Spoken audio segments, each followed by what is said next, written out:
Hello friends, आज हम topic start कर रहे हैं कोऑर्डिनेशन केमिस्ट्री। कोऑर्डिनेशन केमिस्ट्री एक ऐसा टॉपिक है जो कि मील का पत्थर है हर एग्जाम में, चाहे नेट हो, चाहे गेट हो, चाहे आईआईटी जेम हो, चाहे टीफर का एग्जाम हो, चाहे छोटे एमएससी एंट्रेंस के एग्जाम हो, चाहे कोई भी छोटे से छोटा कंपटीशन हो, जिसमें कोऑर्डिनेशन केमिस्ट्री एक ऐसा टॉपिक है जिससे भरपूर मात्रा में क्वेश्चन पूछे जाते हैं। आपके नेट में तो कोऑर्डिनेशन केमिस्ट्री से 20 नंबर के क्वेश्चन आते हैं, गेट में क्वेश्चन आते हैं 4 क्वेश्चन, आईआईटी जेम में 4 से 5 क्वेश्चन आपको कोऑर्डिनेशन केमिस्ट्री से मिलेंगे। या कोई भी कंपटीशन ले लीजिए, कोऑर्डिनेशन केमिस्ट्री से क्वेश्चन मिलता है। सबसे मजेदार टॉपिक है, सबसे सिंपल टॉपिक है, सबसे ज्यादा कॉन्सेप्चुअल टॉपिक है। तो कोऑर्डिनेशन केमिस्ट्री स्टार्ट करते हैं। तो कोऑर्डिनेशन केमिस्ट्री पहले बता देता हूं, हम 3 पार्ट में पढ़ेंगे।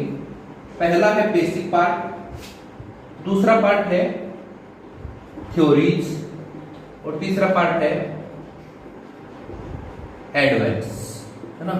बेसिक पार्ट में हम क्या क्या पढ़ेंगे? बेसिक पार्ट में पढ़ेंगे वार्नर थ्योरी, बेसिक इंट्रोडक्शन करेंगे वार्नर थ्योरी के बाद पढ़ेंगे हम लिगेंड्स कितने टाइप के होते हैं, क्या क्या होते हैं। लिगेंड्स के बाद हम पढ़ेंगे आइसोमेरिज्म के बाद हम पढ़ेंगे इलेक्ट्रो न्यूट्रलिटी प्रिंसिपल, इलेक्ट्रोनेगेटिव के बाद हम पढ़ेंगे सिडविक कॉन्सेप्ट के बाद एक इसमें आता है नोमेनक्लेचर, जो मैं आपको नहीं कराऊंगा। आईयूपीएससी नोमेनक्लेचर में आपको नहीं कराऊंगा, ये आप खुद देख लेना किसी भी बुक से। ये चीजें हम पढ़ेंगे। थ्योरीज में हम पढ़ेंगे सबसे पहले बीपीटी, फिर सीएफटी और थर्ड एमओटी। और सीएफटी की सारी एप्लीकेशन पढ़ेंगे, hydration energy, lattice energy, JTD Jahn Teller distortion. VBT में हम पढ़ेंगे केपेल्ट मॉडल, ये हम पढ़ेंगे थ्योरीज में। BPT, CFT and MOT. CFT में जोन टेलर डिस्टॉर्शन भी पढ़ेंगे और बीपीटी में पढ़ेंगे केपेल्ट मॉडल। एडवांस में हम क्या क्या पढ़ेंगे देखना। एडवांस में हम पढ़ेंगे colour and spectra, electronic spectra पढ़ेंगे, मैग्नेटिक प्रॉपर्टीज पढ़ेंगे, रिएक्शंस पढ़ेंगे, इनऑर्गेनिक रिएक्शन और इनकी रिएक्शन पढ़ेंगे। रिएक्शन में हम SN1, SN2, SN1CB और रेडॉक्स, ये चारों रिएक्शन पढ़ेंगे। देन हम पढ़ेंगे थर्मोडायनेमिक स्टेबिलिटी। ये सारा पार्ट कोऑर्डिनेशन का है। सारा का सारा पार्ट क्या है? कोऑर्डिनेशन का है। तो हम शुरुआत करते हैं बेसिक इंट्रोडक्शन से। बेसिक इंट्रोडक्शन हम थोड़ा जल्दी करेंगे क्योंकि सभी का पढ़ा हुआ है, मोस्टली नहीं पढ़ा हुआ तो किसी बुक से आप पढ़ने ना इतना तो समझ ही सकते हैं, क्योंकि अपना काम है कुछ एडवांस पार्ट करना जो आपको समझने में दिक्कत आती हो, जो चीजें थोड़ी अच्छी लेवल की, जिनसे क्वेश्चन ज्यादा पूछे जाते हैं। अब बात करता हूं बेसिक इंट्रोडक्शन की। तो सबको पता है कि कोवैलेंट बॉन्ड, कोऑर्डिनेशन बॉन्ड क्या होता है। कोऑर्डिनेशन बॉन्ड में क्या होता है? एक मेटल होती है जिसके पास क्या होता है? वैकेंट ऑर्बिटल होता है, वैकेंट डी ऑर्बिटल होता है। इसके पास तो होता है वैकेंट डी ऑर्बिटल।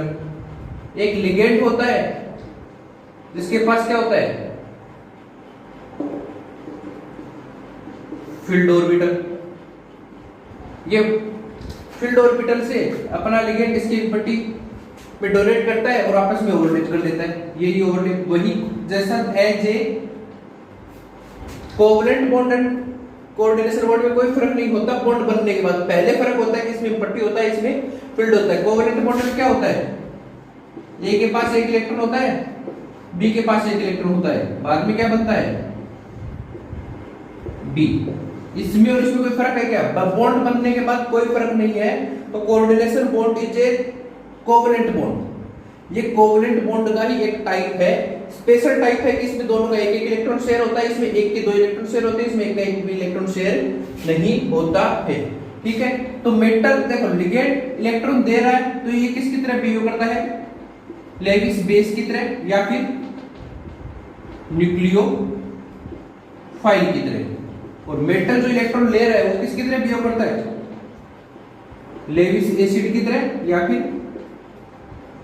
इलेक्ट्रोफाइल की तरह। एसिड क्या होता है, जो इलेक्ट्रॉन लेता है वो एसिड है, तो मेटल लेविस एसिड की तरह बिहेव कर रहा है, लिगेंड लेविस बेस की तरह बिहेव कर रहा है। लिगेंड क्या है, इलेक्ट्रॉन पॉजिटिव साइड पे जा रहा है तो न्यूक्लियोफाइल की तरह बिहेव कर रहा है, ये इलेक्ट्रॉन डेफिशिएंट साइड से अट्रैक्ट हो रहा है, इलेक्ट्रॉन रिच साइड से अटैक हो रहा है तो इलेक्ट्रोफाइल की तरह बिहेव कर रहा है।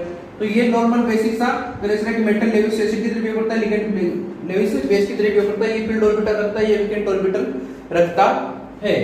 जब कोऑर्डिनेशन बॉन्ड बन जाता है, कोऑर्डिनेशन बॉन्ड बन जाता है तो जो स्पीशीज बनती है वो कैसे रिप्रेजेंट करते हैं हम, एम एल एन, और बाहर एक आई। ये तो क्या होता है, अपन इसे तो क्या बोलते हैं, कोऑर्डिनेशन स्पेयर, और इसे क्या बोलते हैं, आयोनिक स्पेयर या काउंटर आयन, काउंटर आयन। और एल को क्या बोलते हैं, लिगेंड। और कोऑर्डिनेशन नंबर क्या होता है, coordination number how much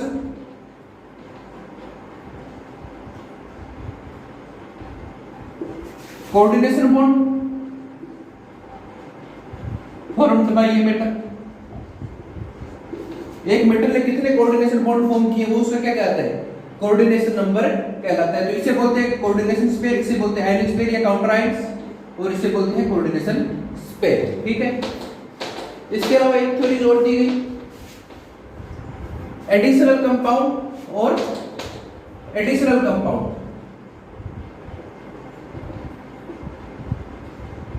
additional compound क्या होते हैं, एडिशनल कंपाउंड होते हैं टू और मोर देन टू कंपाउंड क्या हो, कंबाइन हो, कंबाइन हो। जैसे KCl plus MgCl2 plus H2, ये क्या बन गया, KCl MgCl2 H2O। तो दो या दो से अधिक कंपाउंड क्या हो, मिक्स हो जाए तो इसे क्या बोलते हैं, एडिशनल कंपाउंड बोलते हैं। जैसे CuSO4 प्लस NH3, ठीक है, बन गया CuNH3 4 SO4। ये क्या बन गया, एडिशनल कंपाउंड बन गया। एडिशनल कंपाउंड कहते हैं जब दो या दो से अधिक कंपाउंड मिलके एक फॉर्म करते हैं, स्टेबल कंपाउंड बनाते हैं, तो उसे क्या बोलते हैं, एडिशनल कंपाउंड बोलते हैं। दो प्रकार की होती है एडिशनल कंपाउंड, एक तो बोलते हैं डबल साल्ट और एक क्या कहलाते हैं,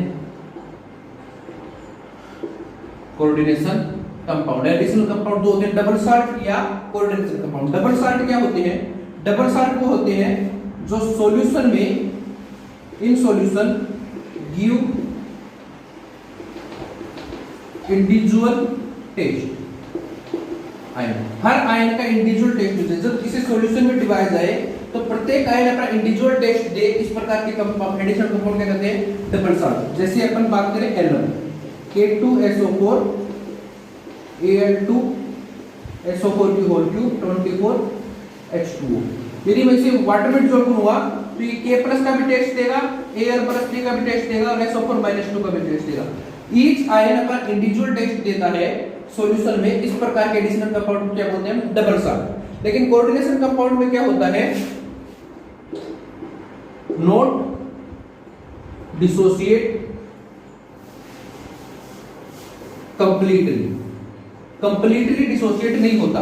जैसे CuSO4 into NH3, इसका कंपाउंड बना, इसे वाटर में डिसॉल्व करेंगे तो ये CuNH3 प्लस 2 का टेस्ट देगा और SO4 माइनस 2 का टेस्ट देगा। इसका टेस्ट मिलेगा, लेकिन इसमें कॉपर और NH3 का अलग अलग टेस्ट नहीं मिलता, इसका टेस्ट मिलता है पूरे कंपाउंड का। कोऑर्डिनेशन स्पेयर अलग रहता है, आयनिक स्पेयर अलग रहता है। कोऑर्डिनेशन स्पेयर डिसोसिएट नहीं होता। इस प्रकार के कंपाउंड को क्या बोलते हैं, कोऑर्डिनेशन कंपाउंड बोलते हैं। तो एडिशनल कंपाउंड दो तरह के होते हैं, डबल साल्ट और कोऑर्डिनेशन कंपाउंड। डबल साल्ट वो होते हैं जो सॉल्यूशन में इंडिविजुअल आयन का टेस्ट देते हैं, कोऑर्डिनेशन कंपाउंड वो होते हैं जो सॉल्यूशन में कंप्लीटली डिसोसिएट नहीं होते और इंडिविजुअल आयन का टेस्ट देने के बजाय आयन और कोऑर्डिनेशन स्पेयर का अलग अलग टेस्ट देते हैं। ठीक है, ये होते हैं डबल साल्ट और कोऑर्डिनेशन कंपाउंड। ये तो हमने सिंपल देख ली कि कोऑर्डिनेशन कंपाउंड क्या होता है क्या नहीं होता। सबसे पहले कोऑर्डिनेशन कंपाउंड के बारे में जो थ्योरी दी गई वो थ्योरी थी वार्नर थ्योरी। ये थ्योरी थी वार्नर थ्योरी की कोऑर्डिनेशन कंपाउंड कैसे बनते हैं, होते क्या है, इनके बारे में जो सबसे पहले डिटेल्ड थ्योरी दी गई वो थी वार्नर थ्योरी, जिसके लिए उन्हें नोबेल प्राइज भी मिला। देख लो वार्नर क्या कहता है। वार्नर कहता है कि हर मेटल 2 वैलेंसी रखती है, कि जो भी मेटल होती है वो 2 वैलेंसी रखती है। कौन कौन सी, नाम भी इसने गजब दिए। एक तो रखती है प्राइमरी वैलेंसी और एक रखती है सेकेंडरी वैलेंसी। एक रखती है सेकेंडरी वैलेंसी, एक तो रखती है प्राइमरी वैलेंसी, एक रखती है सेकेंडरी वैलेंसी। प्राइमरी वैलेंसी होता है आयोनिक बॉन्ड और सेकेंडरी वैलेंसी होती है कोऑर्डिनेशन बॉन्ड। की जो भी मेटल है वो 2 प्रकार की वैलेंसी शो करती है, कोऑर्डिनेशन बॉन्ड भी शो करती है और आयोनिक बॉन्ड भी शो करती है। जो आयोनिक बॉन्ड होती है उन्हें बोलते हैं प्राइमरी वैलेंसी, जो कोऑर्डिनेशन बॉन्ड शो करती है वो होती है सेकेंडरी वैलेंसी। वो क्या होती है, सेकेंडरी वैलेंसी शो करती है। कोऑर्डिनेशन कंपाउंड के बारे में ये बताया कि जो आयोनिक बॉन्ड है वो डिपेंड करता है ऑक्सीडेशन स्टेट पे, कि मेटल की जितनी ऑक्सीडेशन स्टेट है, जैसे मेटल +3 है तो उसके प्राइमरी वैलेंसी कितनी होगी 3, क्योंकि +3 को न्यूट्रलाइज करने के लिए हमें 3 नेगेटिव आयन भी चाहिए। प्राइमरी वैलेंसी क्या कहती है कि ऑक्सीडेशन स्टेट पे करते हैं, आयनिक बॉन्ड होता है, आयन का इंटरेक्शन होता है। यदि +3 है तो इसका मतलब ये 3 आयनों के साथ इंटरेक्ट करेगा और इसकी प्राइमरी वैलेंसी कितनी होगी 3, यानी 3 नेगेटिव आयनों के साथ ये क्या करेगा, इंटरेक्शन करेगा। -3 चार्ज से स्टेबलाइज करने के लिए क्या बनाएगा, आयनिक बॉन्ड बनाएगा। ये किस पे डिपेंड करता है, कोऑर्डिनेशन नंबर पे, जो कि हर मेटल का क्या होता है, फिक्स होता है। ठीक है, ये आयोनिक है तो नॉन डायरेक्शनल है और ये डायरेक्शनल है। ठीक है, आयोनिक क्योंकि कहीं से भी बन सकता है, इनका तो इंटरेक्शन होना चाहिए, कहीं से भी हो सकता है, जबकि एक फिक्स डायरेक्शन से बनेगा। ये हमेशा आयन से क्या होता है, सेटिस्फाइड होता है। ये वैलेंसी हमेशा आयन द्वारा सेटिस्फाइड होगी, जो आयनिक है, पॉजिटिव या नेगेटिव, पॉजिटिव या नेगेटिव द्वारा ही सेटिस्फाइड होती है। जबकि ये आयंस और न्यूट्रल दोनों द्वारा क्या होती है, सेटिस्फाइड होती है। दोनों द्वारा क्या होती है, सेटिस्फाइड। आयंस भी सेटिस्फाइड करते हैं, जैसे इसे है ना, सिर्फ Cl- सेटिस्फाइड करेगा, NH3 सेटिस्फाइड नहीं कर सकता, जबकि इसे Cl- भी सेटिस्फाइड कर सकता है और NH3 भी सेटिस्फाइड कर सकता है। इससे हम डॉट डॉट डॉट से रिप्रेजेंट करते हैं और इसे स्ट्रेट लाइन से, डार्क लाइन से रिप्रेजेंट करते हैं। ये वार्नर ने बताया कि 2 तरह की वैलेंसी होती है, प्राइमरी वैलेंसी और सेकेंडरी वैलेंसी। उसमें मैंने डिफरेंस बताया, ये आयनिक बॉन्ड होता है, ये कोऑर्डिनेशन बॉन्ड होता है। ये ऑक्सीडेशन स्टेट पे डिपेंड करता है, ये कोऑर्डिनेशन नंबर पे डिपेंड करता है, जो कि फिक्स होती है।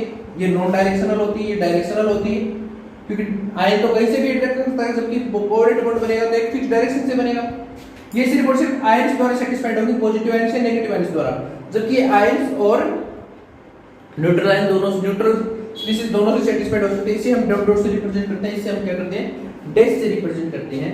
सबसे पहले वार्नर ने अपना एक कंपाउंड पे प्रयोग किया इस चीज को समझाने के लिए, इसे कंपाउंड पे प्रयोग किया। क्या किया देखना,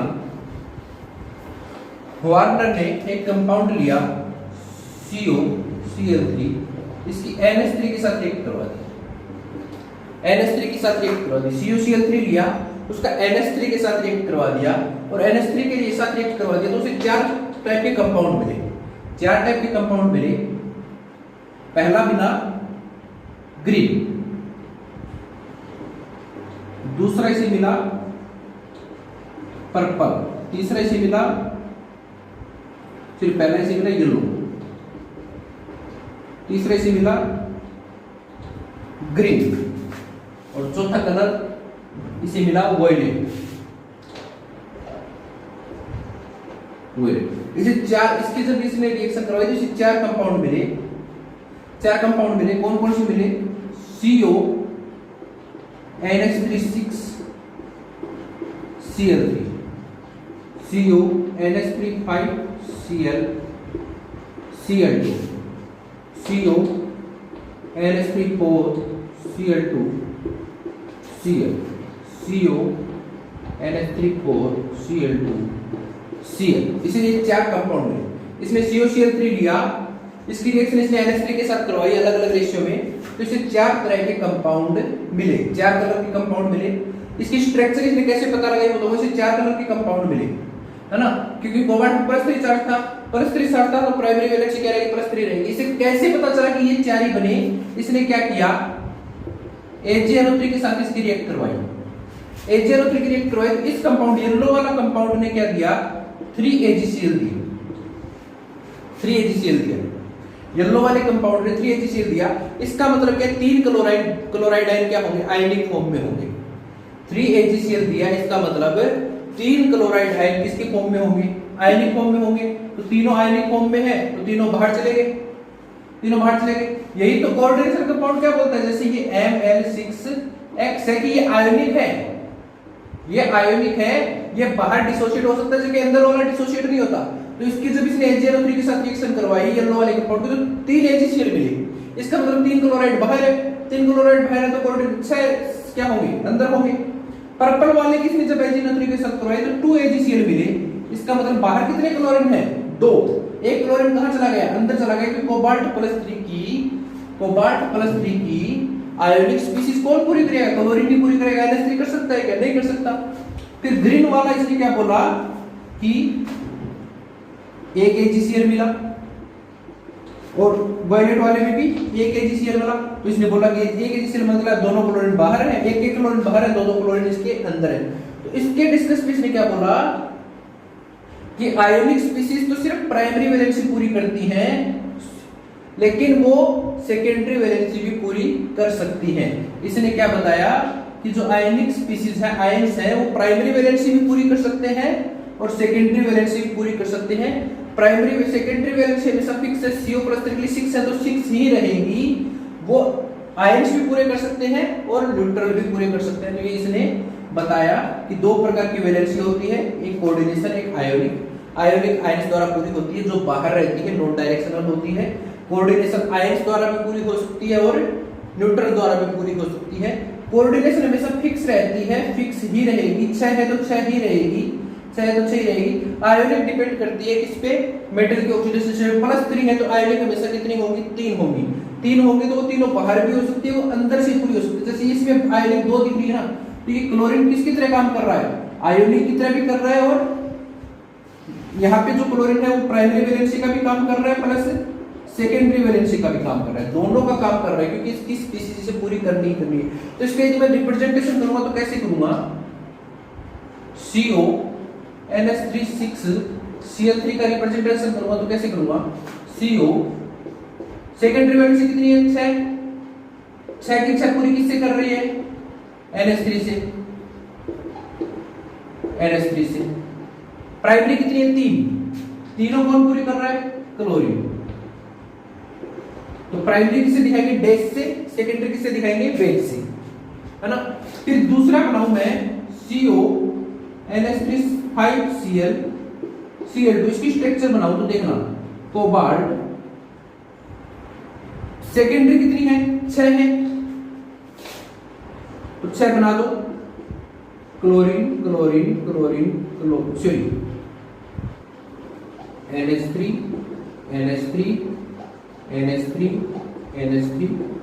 5 NH3 द्वारा, एक क्लोरीन द्वारा। सेकेंडरी तो होगी। प्राइमरी कितनी है? 3 है। कोबाल्ट +3 के साथ 3 ही होंगी, ये तो तय है, क्योंकि 2 1 3। कोबाल्ट +3 पे चार्ज कितना है? 3 है, तो 3 होगी। 2 तो हमें क्लोरीन द्वारा दिख रही है। ये क्लोरीन प्राइमरी भी कर रहा है, सेकेंडरी भी कर रहा है, तो इसके साथ डैश भी दिखा देंगे। यानी कि ये क्लोरीन क्या है? प्राइमरी वैलेंसी भी कर रहा है और सेकेंडरी वैलेंसी भी कर रहा है। प्राइमरी भी कर रहा है, सेकेंडरी भी कर रहा है। इसी तरह हम इसकी बना सकते हैं। तो इस तरह उसने बताया कि ऐसे कंपाउंड होते हैं कि इस प्रकार से इसके कंपाउंड बनते हैं, जिसमें कोऑर्डिनेशन भी होता है और आयोनिक भी होते हैं। दोनों तरह की स्पीशीज होती है। आयोनिक स्पीशीज बाहर जा सकती है, रिएक्ट कर सकती है, जबकि कोऑर्डिनेशन वाली कोऑर्डिनेशन में रहती है। तो सबसे पहले वार्नर ने सही से बताया कि भी कोऑर्डिनेशन स्पेयर होता है, जिसमें कोऑर्डिनेशन बॉन्ड होते हैं, बाहर आयोनिक बॉन्ड होते हैं। आयंस हैं वो आयोनिक बॉन्ड भी बना सकते हैं और कोऑर्डिनेशन बॉन्ड भी बना सकते हैं, इसका +3 चार्ज को सेटिस्फाइड करने के लिए। और इस प्रकार से इसकी स्ट्रक्चर का मैं रिप्रेजेंटेशन करूंगा कि ये 6 कोऑर्डिनेशन हो गए, ये 3 आयोनिक हो गए, जिसमें कोऑर्डिनेशन और आयोनिक ये इसने इसका दिया रिप्रेजेंटेशन। अब कोई पूछे कि भाई इसे स्ट्रक्चर कैसे बताई कि ऑक्टाहेड्रल होगी स्ट्रक्चर, तो इसने बताया कि ये दोनों कंपाउंड है, ये सेम है, तो ये दोनों क्या है, आइसोमर है। और आइसोमर है तो कौन से हैं, एक तो है ट्रांस और एक है सिस, एक तो है ट्रांस और एक है सिस। ये दोनों आइसोमर है, जो सेम कंपाउंड, आप समझ लो सेम कंपाउंड अलग अलग कलर कैसे हैं, क्योंकि सेम कंपाउंड आइसोमर है और दोनों अलग अलग रूप दे रहे हैं। इसी के आधार पर इसने स्ट्रक्चर बताई कैसी होगी। देखना स्ट्रक्चर कैसे बताई, इसने बोला कि CO NH3 4 Cl इसके दो कंपाउंड मिले, एक तो ग्रीन और एक वायलेट। तो इसने बोला कि इसकी स्ट्रक्चर 6 कोऑर्डिनेशन की 3 स्ट्रक्चर पॉसिबल है। यदि मैं हेक्सागोनल बनाऊं स्ट्रक्चर ऐसी है ना, ऐसी स्ट्रक्चर बनाऊं 6 कोऑर्डिनेशन की, तो Cl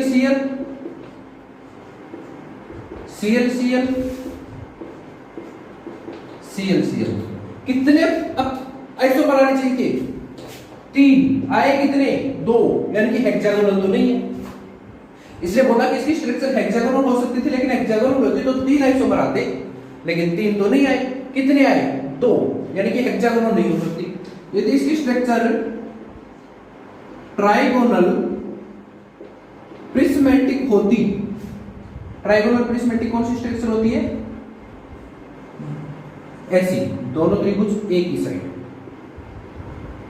ऐसी स्ट्रक्चर होती तो क्या होता, एक क्लोरीन में यहां रखता तो एक यहां रख सकता था या यहां रख सकता था, साइड दे दूं 1 2 3 4 5 6, तो एक तो क्या बनता 1 2 या 1 3, दोनों सेम ही है ना, दोनों एक ही तरफ होते। या क्या करता, एक क्लोरीन यहां पे, दूसरा क्लोरीन यहां पे, 1 4 बनता, और तीसरा क्या बनता, एक क्लोरीन यहां पे, दूसरा यहां पे, 1 5 या 1 6, सेम। कितने आइसोमर बनते, 3। यदि ट्राइगोनल प्रिज्मेटिक होती तो 3 आइसोमर बनने चाहिए थे, बने कितने 2, यानी कि ये भी नहीं है, ट्राइगोनल प्रिज्मेटिक किसी स्ट्रक्चर नहीं है। यदि मैं स्ट्रक्चर बनाऊं ऑक्टाहेड्रल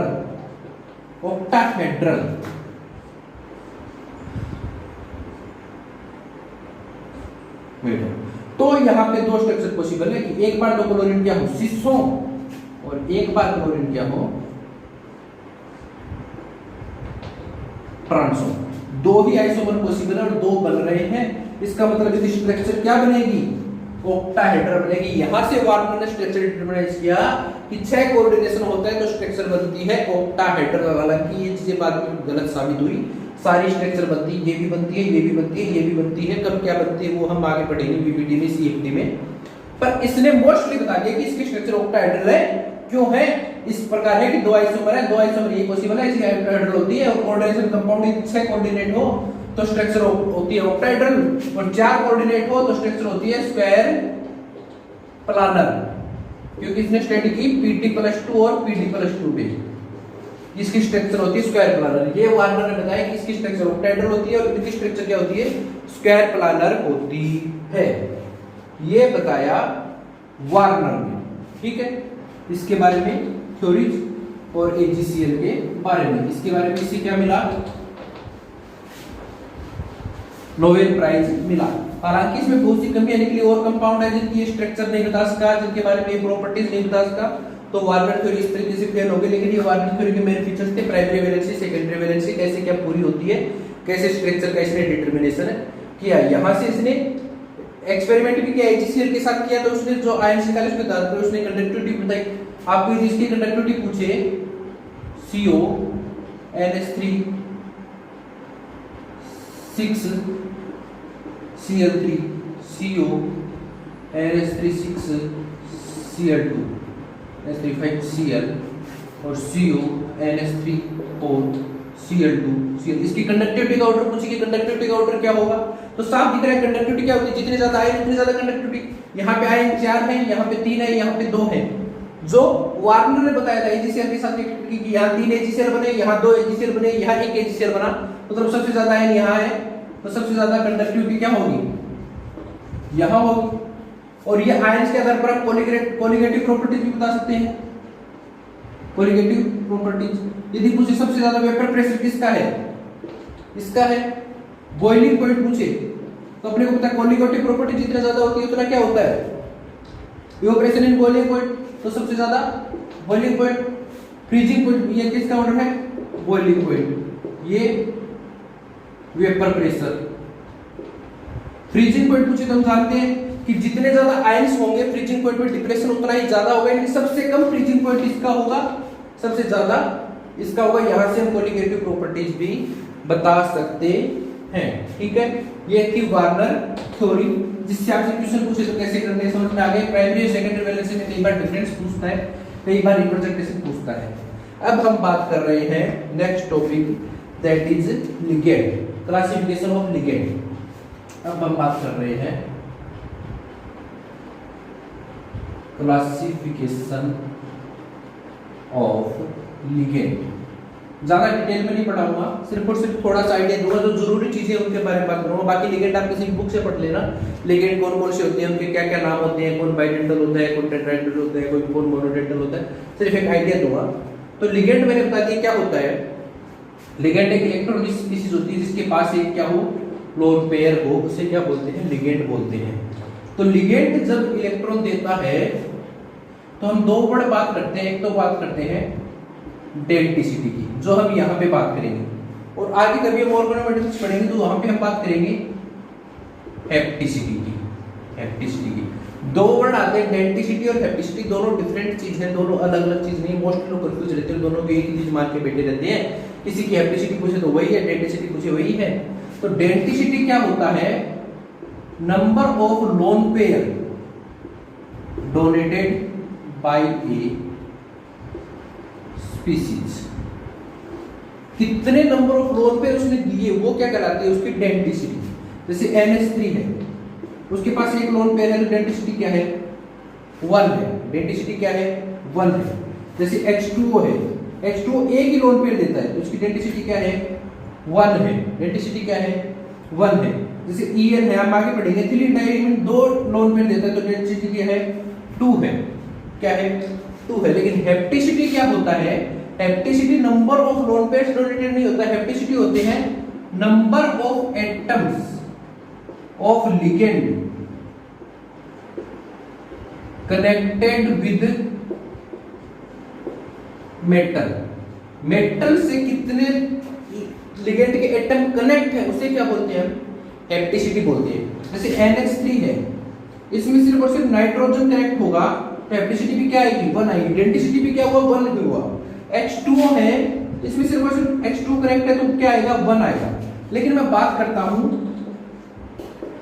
एथिलीन की, तो इसमें क्या होता है, एक लोन पेयर देता है, मेटल से कनेक्ट होता है, तो डेंसिटी पूछे तो क्या आएगी, 1 आएगी क्योंकि एक लोन पेयर दे रहा है। लेकिन हेप्टिसिटी पूछे तो कितना आएगा, ये कार्बन भी टच होगा, ये कार्बन भी टच होगा, कितनी आएगी, 2। डेंसिटी 1 हुई, हेप्टिसिटी क्या हुई, 2 हुई। तो इस प्रकार से क्या निकालते हैं, डेंसिटी और हेप्टिसिटी निकालते हैं कि कितने नंबर ऑफ लोन पेयर दे रहा है वो क्या है, डेंसिटी, और कितने नंबर ऑफ एटम कनेक्ट है वो क्या कहलाता है, हेप्टिसिटी कहलाता है। अब डेंसिटी कितने नंबर ऑफ लोन पेयर दे रहा है इसके आधार पर लिगेंड को 2 पार्ट में डिवाइड किया गया है, 2 पार्ट में डिवाइड किया गया है, मोनोडेंटल एंड पॉलीडेंटल।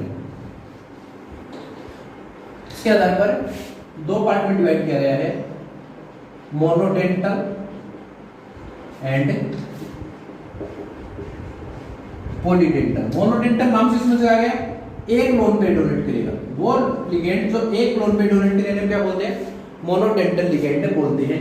मोनोडेंटल 2 प्रकार के हो सकते हैं, आयोनिक हो सकते हैं या न्यूट्रल हो सकते हैं। आयोनिक हो सकते हैं, न्यूट्रल हो सकते हैं। आयन की जैसे बात करो N माइनस, Cl माइनस, है ना, इसके अलावा OH माइनस, NH2 माइनस, इस प्रकार के, ठीक है, ये मोनोडेंटल। न्यूट्रल में जैसे H2O, CO, NH3, इस प्रकार के लिगेंड क्या कहलाएंगे, न्यूट्रल। यहाँ पे मैं Cl माइनस लिख देता हूँ। तो ये होते हैं मोनोडेंटल लिगेंड, जो एक प्रकार के लिगेंड डोनेट करते हैं, एक ही लिगेंड फ्लोर पे डोनेट करते हैं, डेंसिटी 1 होती है, उन्हें बोलते हैं मोनोडेंटल। पॉलीडेंटल वो होते हैं जिनकी डेंसिटी 1 से ज्यादा होती है, यदि 2 हो तो हम बोलते हैं बाइडेंटल। ये सारे किसी बुक में देख लेना, मिल जाएंगे आपको। बाइडेंटल में अपन मोस्ट लेते हैं EN, एथिलीन डाइएमीन, जिसकी स्ट्रक्चर होती है CH2CH2 NH2 NH2, ethylene diamine.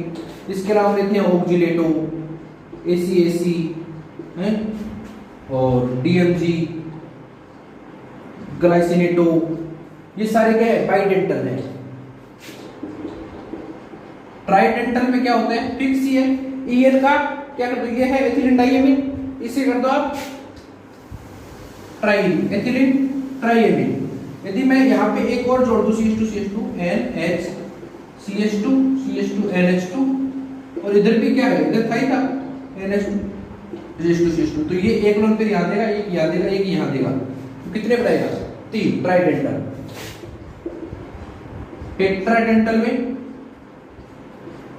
टेट्राडेंटल में क्या होगा, इसके साथ एक और जोड़ दूं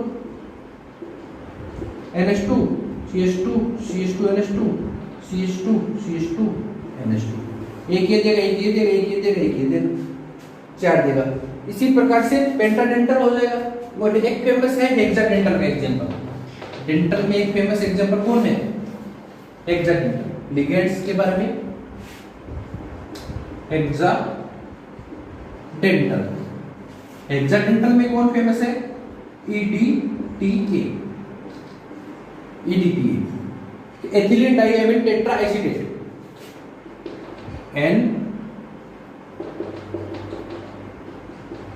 एथिलीन CH2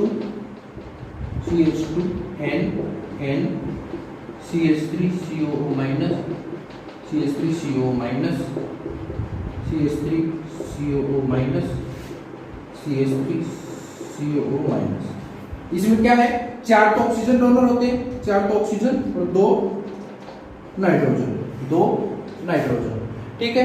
जब ये मेटल के साथ कनेक्ट होंगे तो ये यहां से होगा, ये यहां से होगा, ये यहां से होगा, ये यहां से होगा, ये यहां से होगा, ये यहां से होगा, और एक क्या बना लेंगे, बल्ले बना लेंगे, साइकिल बना लेंगे। ये हम पढ़ेंगे तो 5 साइकिल बनाते हैं, 5 से साइकिल बनाते हैं। तो EDTA फेमस है, जिसकी स्ट्रक्चर ये होती है, ठीक है, ये स्ट्रक्चर होती है। ये तो है मोनोडेंटल, ट्राइडेंटल हम पढ़ लेंगे। इसके बाद आता है एम्पीडेंटल लिगेंड। कौन सा आता है, एम्पीडेंटल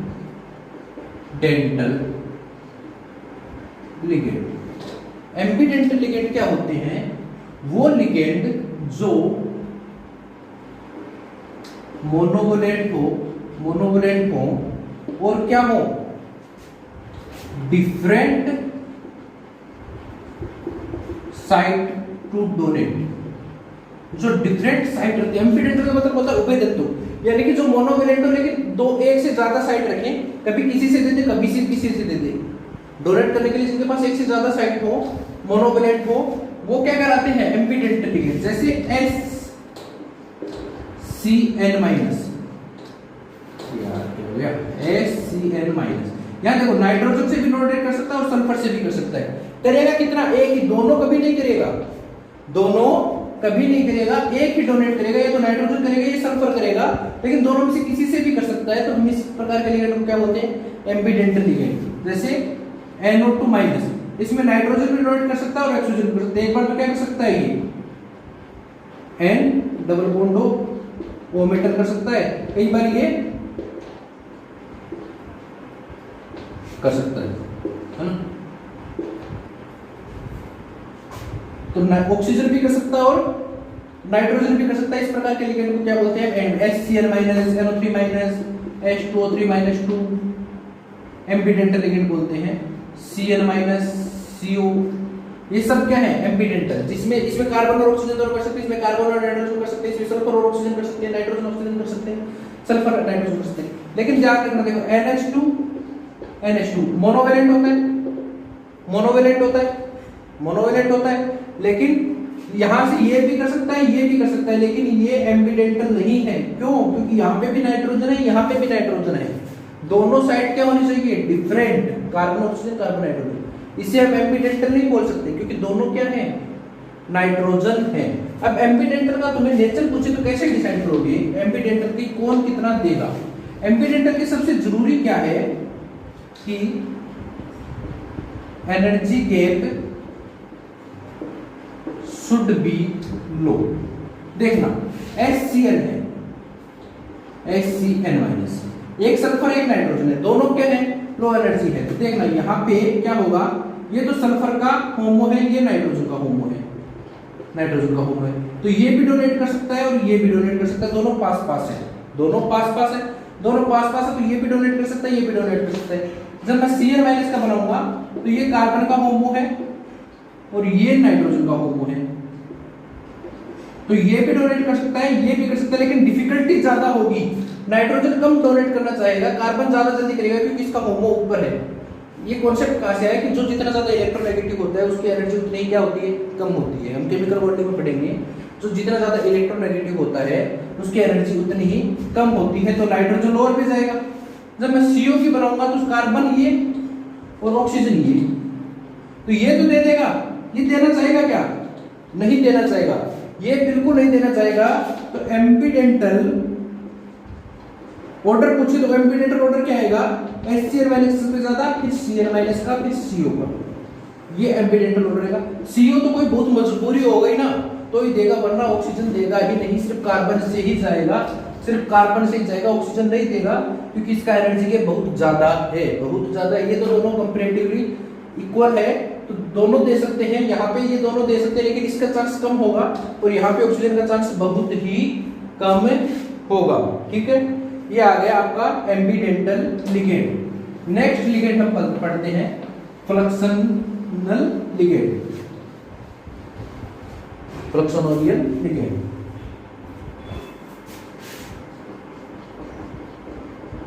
फ्लक्शनल लिगेंड, फ्लक्शनल लिगेंड क्या है? फ्लक्शनल लिगेंड वो होते हैं जो हैव 2 और more than 2। फ्लक्शनल लिगेंड क्या होते हैं? कैन शो मोनोडेंटल और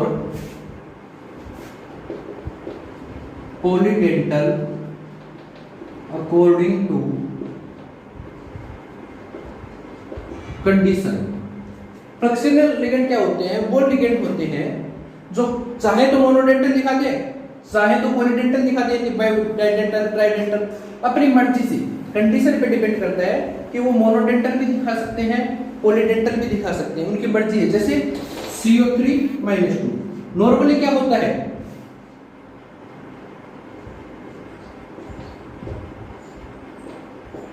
मोनोडेंटल होता है, लेकिन कई बार इसका मन कर गया, या मन क्या कर गया मतलब कंडीशन हो गई ऐसी, तो ये क्या कर देगा पोली, ये मोनो भी दिखा सकता है और डाई भी दिखा सकता है, मर्जी है इसकी, दोनों दिखा सकता है। तो इसे क्या बोलते हैं? फ्लक्शनल लिगेंड। फ्लक्शनल लिगेंड क्या होते हैं? जो मोनोडेंटल भी दिखाते हैं, पॉलीडेंटल भी दिखाते हैं अकॉर्डिंग टू कंडीशन। जैसे CO3-, NO3-। याद रखना NO2 नहीं है, NO2 कौन सा था अपना? एम्बीडेंटल, एम्बीडेंटल NO2-। और NO3- कौन सा है? फ्लक्सोनियल। इसे मैं कहूं एम्बीडेंटल है क्या? तो एम्बीडेंटल नहीं है ये, NO3- एम्बीडेंटल नहीं होता, NO2- होता है। क्यों होता है? आप स्ट्रक्चर देख बनाओगे तो समझ में आ जाएगा, क्योंकि यहाँ पे नाइट्रोजन के पास लोन पेयर है ही नहीं, दोनों ऑक्सीजन कौन है? ऑक्सीजन डोनर है। तो NO3- SO4-2, SO3- 2 है ना, ये सारे के सारे क्या है? फ्लक्शनल लिगेंड है, फ्लक्शनल लिगेंड है। तो फ्रक्शनल अब दो प्रकार के होते हैं, हाइपर फ्रक्शनल और हाइपो। फ्रक्शनल के दो प्रकार के होते हैं, हाइपर फ्लुक्सोनियल और हाइपो फ्लुक्सोनियल। हाइपर फ्लुक्सोनियल क्या होता है, जैसे आप मैं बताता हूं आपको, NO3-2, NO3-। अब देखना NO3- क्या होता है, जब ट्रांजिशन मेटल के साथ अटैच होता है, ट्रांजिशन मेटल जैसे Cu NO3-6 है ना, तो कोऑर्डिनेशन नंबर होता है वो होता है 6, क्योंकि NO3 सिर्फ एक ही देता है। यदि ट्रांजिशन मेटल के साथ है, ट्रांजिशन मेटल के साथ NO3 क्या देता है, मोनोडेंटल, 1 डेंटल देता है। लेकिन इसे मैं C के साथ जोड़ दूं, C के साथ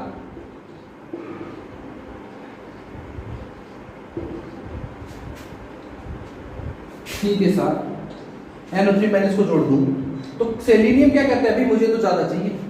कोबाल्ट तो पूछता है कि भाई एक दे दिया तो एक दे दिया, कोई नहीं। सेलेनियम कहता है कि भाई मैं तो भूखा हूं, मुझे तो ज्यादा चाहिए, ज्यादा देना पड़ेगा। तेरे पास 2 है तो मैं तो 2 लूंगा, तेरे पास 2 है तो मैं 2 तो लूंगा। तो सेलेनियम के साथ ये किसकी तरह बिहेव करता है, बाइवेलेंट।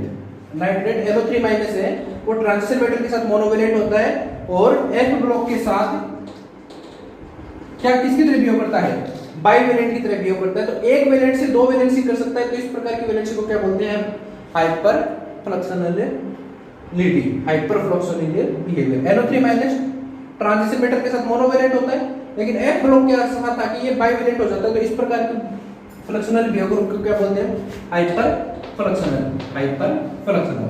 अब देखना हाइपो फ्लक्सनल क्या होता है, hypo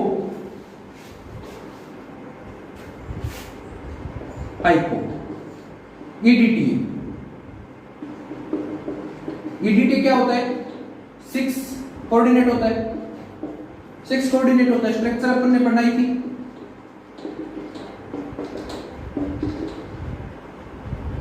CH3 CO- CH3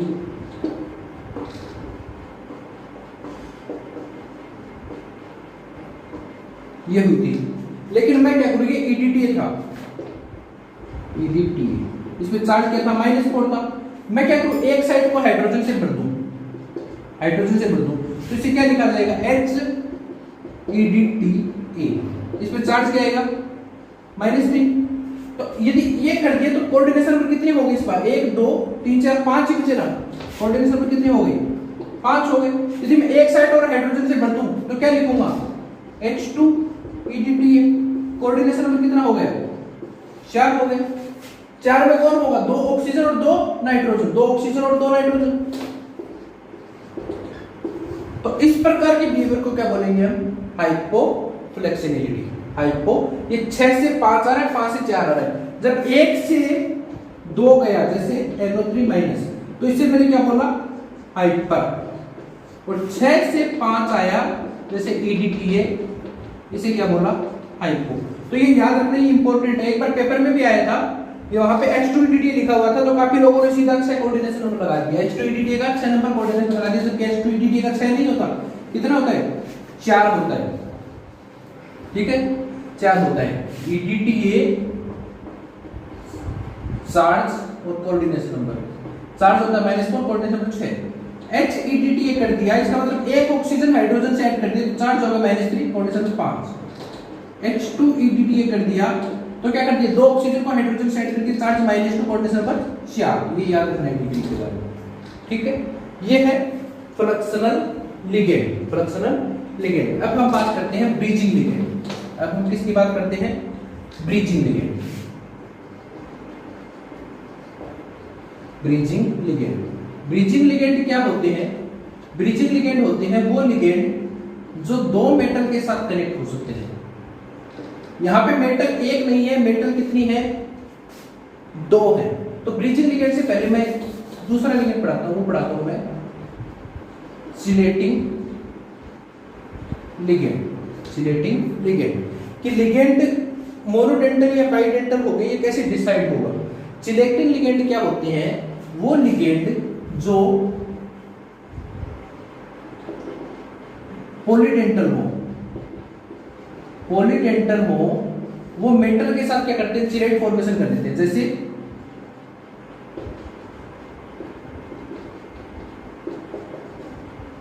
metal है तो ये बॉन्ड यहां से बना, ये बॉन्ड यहां से, ये बना, क्या बन गया, साइकिल बन गई। इस साइक्लिक कंपाउंड को क्या बोलते हैं, हम चिलेट बोलते हैं। और ये लिगेंड क्या कहलाएगा, चिलेटिंग लिगेंड कहलाएगा। ये लिगेंड क्या कहलाएगा, चिलेटिंग लिगेंड कहलाएगा। और चिलेट मोर स्टेबल होती है नॉर्मल से, चिलेट मोर स्टेबल होती है नॉर्मल से, इसलिए कंपाउंड में क्या होते हैं, ज्यादा स्टेबल होते हैं। अब देखना NH2 है, उसके पास, इसके पास भी लोन पेयर है, इसके पास भी लोन पेयर है, लेकिन ये होता क्या है, मोनोडेंटल। होना तो क्या चाहिए था, ये बाइडेंटल होना चाहिए था, लेकिन मोनोडेंटल होता है। क्यों बोलते हैं, ये डिसाइड कौन करता है, जब ये मेटल के साथ एक बॉन्ड बना देता है तो ठीक है, दो डेंटल बॉन्ड बनाएगा तो जो 3 मेंबर रिंग बन जाएगी। 3 मेंबर रिंग क्या होती है, हाईली अनस्टेबल। 3 मेंबर रिंग क्या होती है, हाईली अनस्टेबल होती है। हाईली अनस्टेबल होती है तो कभी भी फॉर्मेशन नहीं होगी, नेवर फॉर्मेशन, नेवर फॉर्मेशन नहीं होगी। इसीलिए NH2 हमेशा क्या दिखाता है, मोनोडेंटल दिखाता है। NH2 हमेशा क्या होता है, मोनोडेंटल होता है, क्योंकि एक मेटल के साथ ये कभी भी 2 बॉन्ड नहीं बनाएगा, एक मेटल के साथ कभी भी 2 बॉन्ड नहीं बनाएगा। जैसे अब बात करूं 4 मेंबर्ड की, ये भी क्या होती है, अनस्टेबल होती है, लेकिन फॉर्म होती है, फॉर्म होती है। जैसे N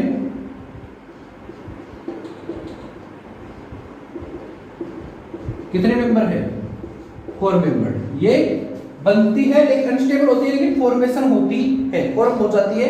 ये कभी फॉर्म नहीं होती, इसलिए NH2 क्या होता है, इसके पास 2 अवेलेबिलिटी होती है, लेकिन हमेशा मोनोडेंटल की तरह बिहेव करता है। क्यों करता है, आपको पूछ रहे कि NH2 के पास 2 लोन पेयर होते हैं, लेकिन फिर भी मोनोडेंटल की तरह बिहेव करता है।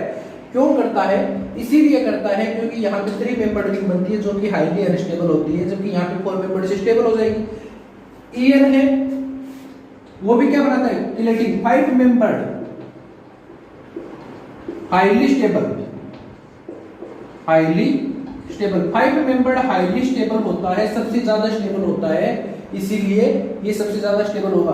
और ये देखना, एक बाइडेंटल लिगेंड कितनी किलेट बनाता है, किलेट बनाता है, एक बनाता है। जब 2 लिगेंड कनेक्ट होंगे, 2 लिगेंड कनेक्ट होंगे तो किलेट कितने मिलेगी, 1, किलेट कितने मिलेगी, 1 बनेगी। ये हम पॉइंट लेंगे बाद में। और 6 मेंबर भी स्टेबल होता है लेकिन कम स्टेबल होता है, 6 मेंबर भी स्टेबल होता है लेकिन कम स्टेबल होता है। तो स्टेबिलिटी ऑर्डर पूछे तो क्या होगा, स्टेबिलिटी ऑर्डर होता है 6 5 4, सॉरी 5 6 4, ये होता है स्टेबिलिटी ऑर्डर किलेटिक का। 5 मेंबर किलेटिक सबसे ज्यादा स्टेबल, फिर 6, फिर 4। लेकिन in the case of SC minus, यहां पे 6 मेंबर सबसे ज्यादा स्टेबल होती है, मोस्ट स्टेबल होती है। क्यों होती है, एरोमेटिसिटी की वजह से। देखना कैसे, एसिसी लिगेंड होता है अपना,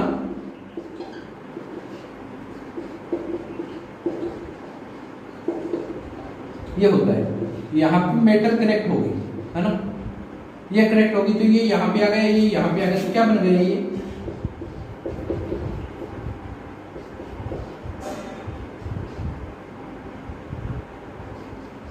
ये क्या बन गया, एरोमेटिक। एरोमेटिक होने की वजह से एसी में 6 मेंबर स्टेबल हो गई, 5 मेंबर से ज्यादा। नॉर्मली जनरल पूछे तो आपका ऑर्डर ये होता है, लेकिन एसी के केस में 6 मेंबर ज्यादा स्टेबल हो जाती है। ऑर्डर क्या हो जाता है, 6 5 4। क्यों हो जाता है, due to aromaticity, due to aromaticity. ठीक है, ये है स्टेबिलिटी ऑर्डर किलेटिंग रिंग का, स्टेबिलिटी ऑर्डर। अब किलेटिंग रिंग बनेगी कितनी, हमेशा बनती है n-1 number of chelating ring का। जैसे EN है, वो क्या है, बाइडेंटल है, तो किलेटिंग रिंग कितनी बनेगी, 1। ट्राइइन है, वो क्या है, ट्राइडेंटल है, तो किलेटिंग रिंग कितनी बनेगी, 2। EDTA है, वो क्या है, 6 डेंटल है, तो किलेटिंग रिंग कितनी बनेगी, 5। नंबर ऑफ किनेटिक रिंग पूछे किसी लिगेंड से तो कितनी बनती है, n-1 बनती है। ईएन में 1 बनेगी, ट्राईन में 2 बनेगी, एथिलीन डाइएमिन में ये डाइईन में 2 बनेगी, पीडीटी में 5 बनेगी। और किनेटिक रिंग क्या होती है, स्टेबल होती है। किनेटिक रिंग स्टेबल होती है due to favourable TDS change की वजह से। अब देखना, या फिर एंट्रोपी चेंज। आपको कई बार पूछता है ये किनेटिक कंपाउंड स्टेबल क्यों होते हैं, due to favourable entropy change. थोड़ा सा बता देता हूँ, यहाँ पे बाकी हम आगे पढ़ेंगे थर्मोडायनेमिक स्टेबिलिटी में, थर्मोडायनेमिक स्टेबिलिटी में पढ़ेंगे इस चीज को। देखना कैसे, आपका एक कॉम्प्लेक्स है CONH2O 6 + 2 + 3En, ये बन के क्या बन गया, COEN3 + 2 + 6H2। तो यहाँ पे नंबर ऑफ पीसेस कितने थी, 4, यहाँ पे कितनी हो गई, 7। एंट्रोपी क्या हो गई, इंक्रीज हो गई ना। किनेटिक रिंग बनी तो एंट्रोपी क्या हो गई, इंक्रीज हो गई। अपन जानते हैं डेल जी क्या होता है, del x minus T del x. Entropy positive हो गई तो डेल जी क्या हो गया, नेगेटिव। एंट्रोपी पॉजिटिव है और बढ़ रही है तो डेल जी नेगेटिव बढ़ रहा है, इसलिए स्टेबल होता है। तो ये स्टेबल क्यों होती है, due to favourable entropy change. Entropy change increase होती है, फेवरेबल एंट्रोपी चेंज की वजह से ये स्टेबल होती है। ठीक है, अब लास्ट हम पढ़ते हैं ब्रिजियल लिगेंड। लास्ट हम पढ़ते हैं ब्रिजियल लिगेंड। ब्रिजियल लिगेंड क्या होता है, वो लिगेंड जो दो मेटल के बीच में ब्रिज की तरह काम करे, जो दो मेटल की तरह, दो मेटल के साथ ब्रिज की काम करे। अब ब्रिज की तरह काम करे तो एक चीज तो आपकी समझ में आ गई, क्या होनी चाहिए, 2 लोन पेयर तो होना ही होना चाहिए। तो ब्रिजियल लिगेंड कौन होते हैं, water OH minus, NH2 minus, है ना, X माइनस जितने भी होते हैं, Cl माइनस। तो वाटर मेन है, वाटर ब्रिजियल लिगेंड होता है। NH2 NH2 EL, ये सारे के सारे क्या होते हैं, ब्रिजियल लिगेंड जो दो लोन पे डोनेट करते हैं। जैसे वाटर है OH2 लिगेंड के साथ, मेटल के साथ कनेक्ट हो जाता है। यहाँ पे 3 मेंबर रिंग, देखना यहाँ पे 3 मेंबर रिंग नहीं बनी क्योंकि दोनों अलग अलग मेटल के साथ। एक मेटल के साथ वाटर का हमेशा एक ही देता है, एक मेटल के साथ वाटर हमेशा एक ही देता है, लेकिन दो मेटल को अलग को दे सकता है। जैसे NH2 NH2 है, एक मेटल को देता तो क्लेड बन जाता है, लेकिन एक मेटल को ये दे देगा, एक मेटल को ये दे देगा, तो ये किसकी तरह बिहेव करेगा, ब्रिजियल लिगेंड की तरह बिहेव करेगा। ये किसकी तरह बिहेव करेगा, ब्रिजियल लिगेंड। ये सारे के सारे क्या है, ब्रिजियल लिगेंड होते हैं। ठीक है, अब लिगेंड का एक क्लासिफिकेशन और पढ़ लेते हैं छोटा सा, कि क्या है लिगेंड्स का क्लासिफिकेशन। एक और लिगेंड को दूसरा क्लासिफिकेशन दिया गया है सिग्मा इंटरेक्शन, कि लिगेंड दो तरह की इंटरेक्शन करे, और पाई इंटरेक्शन। सिग्मा इंटरेक्शन करे और पाई इंटरेक्शन करे, इसके आधार पर सिग्मा इंटरेक्शन और पाई इंटरेक्शन दिया गया। सिग्मा इंटरेक्शन में क्या आता है, सिग्मा डोनर। सिग्मा डोनर का मतलब क्या होता है, लिगेंड है वो मेटल को क्या दे, लोन पेयर दे। सिग्मा इंटरेक्शन का मतलब है सिर्फ लिगेंड मेटल को लोन पेयर दे रहा है और कोई इसका इंटरेक्शन नहीं। तो पहला इंटरेक्शन क्या होता है, सिग्मा होता है, यानी कि मेटल के लोन पेयर के साथ लिगेंड का लोन पेयर, सॉरी मेटल के ऑर्बिटल के साथ लिगेंड का ऑर्बिटल इंटरेक्ट कर रहा है, इसी प्रकार के इंटरेक्शन को क्या बोलते हैं, सिग्मा इंटरेक्शन।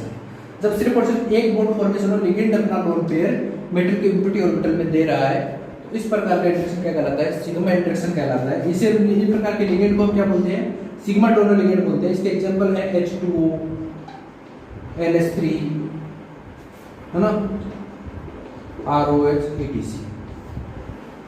पाई इंटरेक्शन में दो प्रकार का इंटरेक्शन हो सकता है, एक तो पाई एक्सेप्टर, सॉरी पाई डोनर, और एक पाई एक्सेप्टर। पाई डोनर में क्या होगा कि पहले तो मेटल का एक लोन पेयर लिगेंड के एक लोन पेयर के साथ इसने सिग्मा इंटरेक्शन किया, सिग्मा किया। अब लिगेंड के पास क्या है, p ऑर्बिटल में एक लोन पेयर और बचा हुआ है p में, और मेटल के पास एक d और खाली है, तो ये क्या करेगा, इसमें और ले लेगा। पहले तो सिग्मा इंटरेक्शन होगा कि एक मेटल के खाली ने एक लिगेंड के खाली के साथ और ले किया, सिग्मा बना। अब क्या हुआ, मेटल के पास एक d और खाली है, जबकि लिगेंड के पास एक लोन पेयर और है P में, तो ये क्या होता है D2P, डीपी इंटरेक्शन होता है। पाई डोनर बोलते हैं इस प्रकार के लिगेंड को, क्या बोलते हैं पाई डोनर। तो ये इंटरेक्शन होता है, इसे बोलते हैं पाई डोनर इंटरेक्शन। जिसके एग्जांपल आपके कौन कौन है, halogen minus, NH2 minus, OH minus, etc। Halogen, chlorine, chlorine, bromine, iodine, सबके पास एक एक लोन पेयर और होता है, वो अपना लोन पेयर मेटल को दे सकते हैं।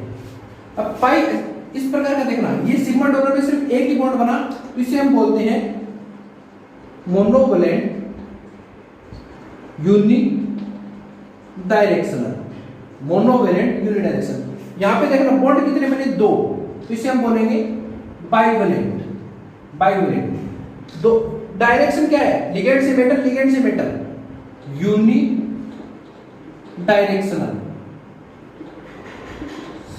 Bivalent unidirectional. पाई एक्सेप्टर लिगेंड क्या होता है, जब मेटल है उसके पास पहले तो लिगेंड ने क्या किया, अपना लोन पेयर इसे दे दिया सिग्मा, ये मेटल से किसमें गया, लिगेंड से किसमें गया, मेटल। अब क्या है, मेटल के पास तो d ऑर्बिटल में क्या है, लोन पेयर है, और लिगेंड के पास एक ऑर्बिटल खाली है, तो ये मेटल से लिगेंड में गया, मेटल से किसमें गया, लिगेंड में गया। लिगेंड ने एक लोन पेयर वापस ले लिया, पहले लिगेंड ने मेटल को दिया सिग्मा के थ्रू, अब मेटल के फील्ड d ऑर्बिटल से इसने वापस किस में लिया, अपने ऑर्बिटल में ले लिया। इस प्रकार को बोलते हैं पाई एक्सेप्टर। अब देखना यहाँ पे क्या है, बाइवैलेंट है, बाइवैलेंट है दो, और डायरेक्शन भी क्यों है, दोनों तरफ, पहले इधर गया फिर वापस आया, बाई डायरेक्शनल है ना। तो ये दो प्रकार के इंटरेक्शन हो सकते हैं, ये हो सकते हैं D से सिग्मा स्टार में आए और D से पाई स्टार में आए। लिगेंड की या तो सिग्मा स्टार ऑर्बिटल में आएंगी, सिग्मा एंटी बॉन्डिंग में आएंगी, या पाई एंटी बॉन्डिंग में आएंगी। सिग्मा एंटी बॉन्डिंग का एग्जांपल आपका है PR3 या PH3, और पाई एंटी बॉन्डिंग इंटरेक्शन है जितने भी पाई बॉन्ड वाले लिगेंड हैं, जैसे CO, Cl, C triple bond C, ये कौन से पाई एक्सेप्टर लिगेंड है, किसमें लेंगे, पाई स्टार में। ये पाई एक्सेप्टर लिगेंड है, किसमें लेंगे, सिग्मा स्टार में। ये पाई डोनर लिगेंड है P से T, ये क्या है, सिग्मा डोनर लिगेंड है। ये है classification of ligands. Thank you.